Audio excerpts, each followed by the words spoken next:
warm welcome along to this Panorama National League North fixture between Radcliffe and Chester. The Borough and the Seals back on match day 3, with Chester claiming all 3 points and Seal 2 first half goals and an additional performance.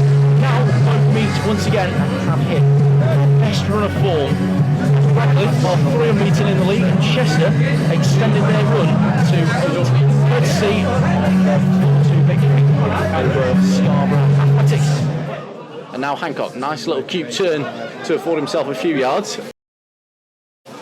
Down the line now for Hume, who just crosses into the Chester half, tries to return the favour back to George Jackson, who's got a bit of space to manoeuvre into down this right hand side, just outside the penalty area. Now just crosses inside to Hume, who strikes it from distance, well charged down by Bainbridge. Now Woodthorpe can come away with the ball for the Seals. Crossing towards, flicked on by Sargent. Now Hancock brings it to control via his chest, despite the claims for handball behind the goal from the Chester fans. Now Duxbury threads the ball forward towards Greenfield. Was he blocked off? No, he wasn't in the eyes of the referee. Radcliffe can still look to come forward via Jackson on this right-hand side, up against Woodthorpe. Digs out a cross, a much better one this time, met by the end. Hancock reaches the back post though, and it's collected by Walker, who's looking to turn his man inside out and just flashes it across the 6-yard box. The final touch comes off a Chester man as they just about square it behind for a corner, but much better that from the Borough.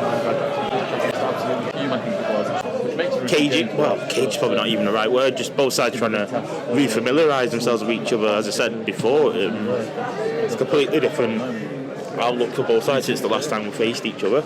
So it's going to be, it's just a highly anticipated battle as we are edging towards 6.5 minutes in and just trying to figure each other out, get everyone's trying to get the bearings right, everyone's trying to get a foot on the ball. Chester having a strike off the goal there. It looked like it was going wide, but Hewitt was taking no chances and pushed it out to his left there and concedes the first corner of the evening. Probably right to, isn't he, not take any risks there, because thankful for Chester it came off one of their bodies last, but it's not over for them. We've got to deal with this corner which is coming now.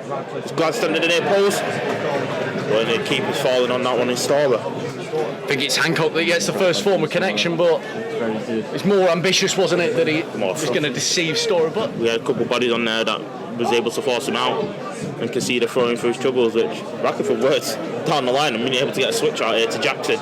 You can step over halfway with possession. Just a couple of goals have gone in this period of time. Buxton have taken a 1-0 lead at Darlington, and Scunthorpe lead 1-0 themselves against Needham Market, but Roscoe can bring this one forward. Looks like a cute ball into the penalty area for Hume. Hume looking for half a yard.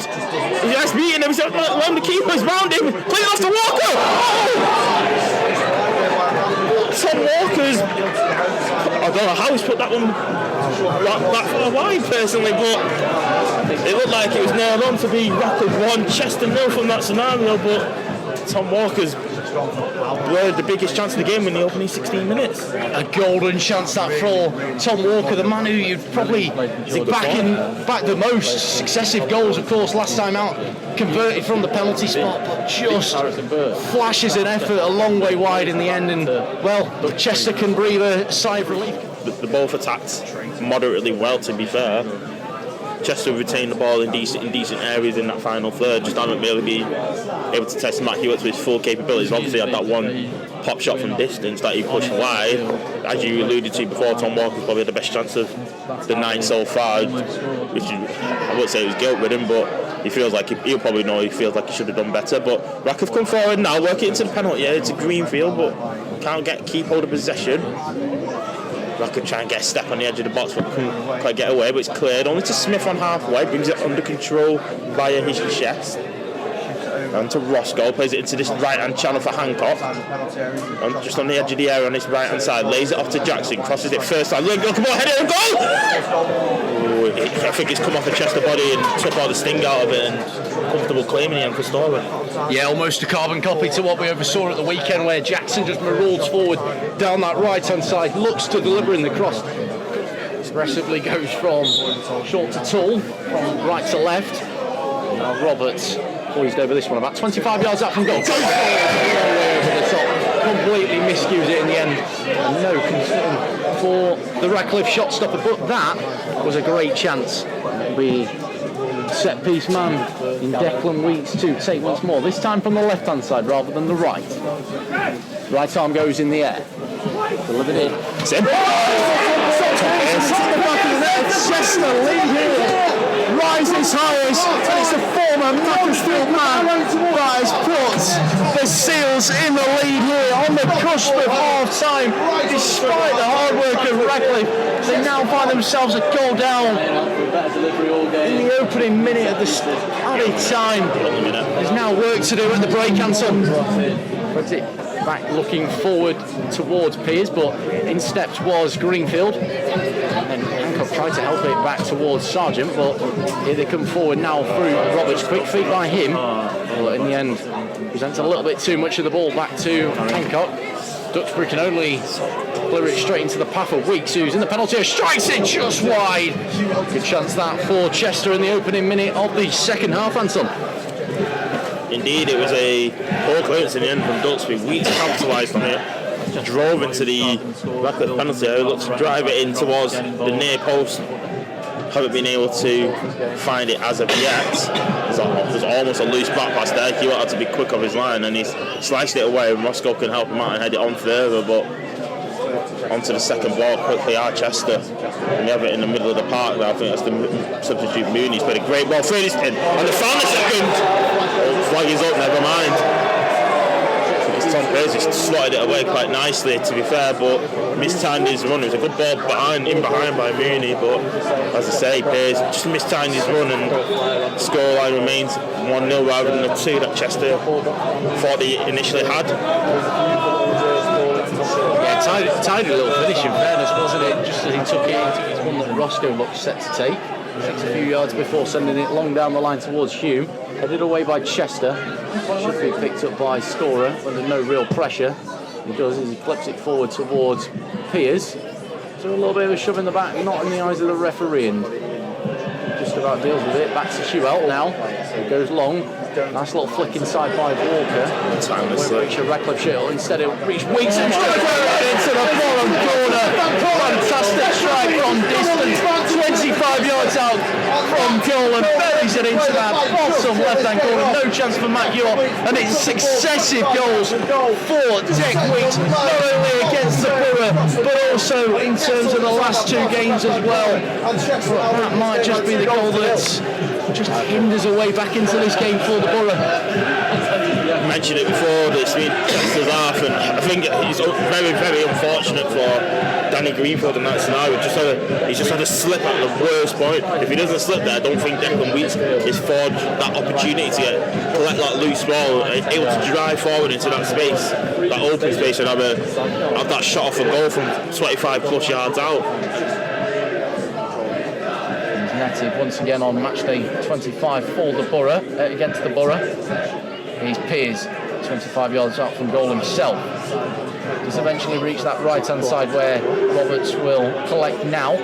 Sets it back towards Bainbridge, who takes a heavy touch but goes unsanctioned.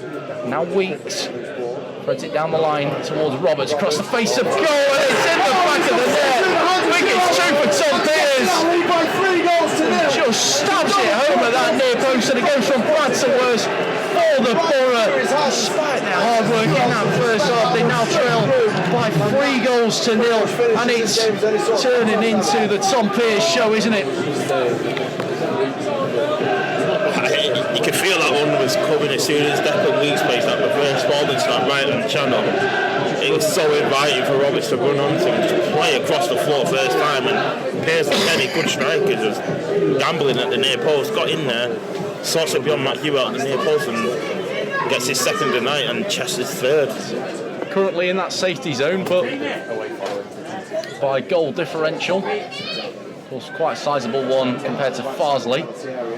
Here is Piers, who sets it back to Mooney. And now he looks to weave it onto his right foot, strikes it. It's a great reactional save from Matt Hewell, who forces it behind via some help from Smith. for a corner kick, but it could have gone from bad to worse, couldn't it? There, it could have gone from 3 to 4, but a nice little reactional save from Matt Hewitt on that occasion. Yeah, we saw Mooney there just use his quick feet quite well to work half a yard on his stronger left side and got the shot off. And as you say, Hewitt with a combination with Smith was able to smuggle it beyond that near post. So the scoreline would end up going to 4. But the danger hasn't gone yet as Declan Geeks will line up this corner, and it comes again. It's headed on in the centre of the box really, and it's more of a glance, thankfully for Radcliffe more than anything, and it wasn't too threatening in the end there for Matt Hewitt. It certainly wasn't, but we know the quality that man possesses. Harrison Burke, of course, as we pre-alluded to before, 8 goals already this campaign, and the lion's share of those coming from set pieces. As Duxbury collects on this left-hand side unopposed. Well, the press comes now, tries to send it towards the will eventually reach the back post in Navarro, strikes it, it's moving all sorts of ways, but well held by Storer, who is more than alert to it, the Wolves' low knee, but could have proven a lifeline for the Borough. Well struck effort by Luke Navarro there. Well, the sub hasn't been acknowledged just yet, so Chester will take this free kick first by Rollinson.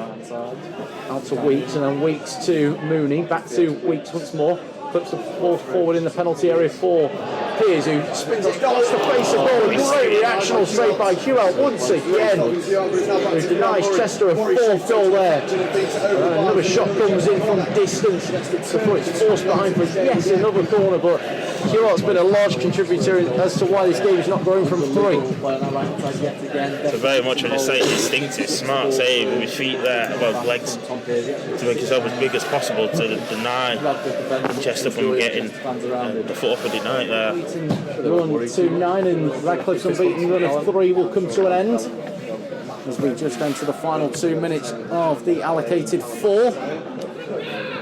Navarro collects midway inside at the midway point. Now out to Jackson on this right hand side after a pass forward for the main man up against Woodthorpe, still trying to move forward, and does. It's not a bad looking ball delivered in, dealt with by Burke, and now with Dudley, shot saved by Storer to force it behind for a corner.